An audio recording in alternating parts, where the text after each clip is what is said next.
ពីអ្នកពុសងជីឡានតែញ៉ាំអីនៅហាងចិនក្បែរផ្ទះហ៎ហើយទៅតាមផ្លូវកន្លែងចាក់សាំងក៏ឃើញឆ្កែនៅក្នុងឡានអញ្ចឹងណាចែក៏បានលួចថតឆ្កែគេមិនតិចដែរទៅប៉ុន្តែក៏អត់មានបានផុសអីទេហើយពុសងនៅមិននៅលោកអើយលោកចំណែកនឹងជីវិតឆ្កែ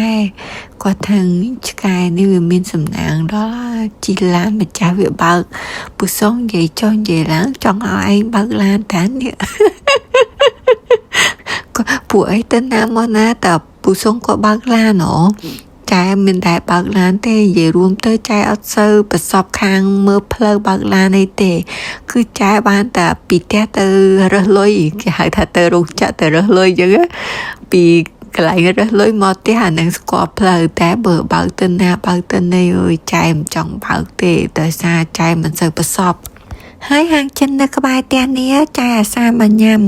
តែសារអីគឺស្រួលក្បែរផ្ទះជួនកាលតនេមកអង្គុយញ៉ាំលេងផឹកស៊ីអីអញ្ចឹងណាហើយគាត់មានគិតម៉ោងគិតអីទេចង់អង្គុយដល់ណាអង្គុយទៅហើយងាយស្រួលចេះទៀតគឺយើង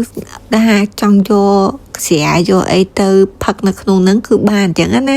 របស់ញ៉ាំយើងទិញគាត់ទៅតែស្រាយើងអាចយកទៅខ្លួនឯងបានស្រួលម្យ៉ាងអញ្ចឹងហើយស្រួលខាផាកទៀត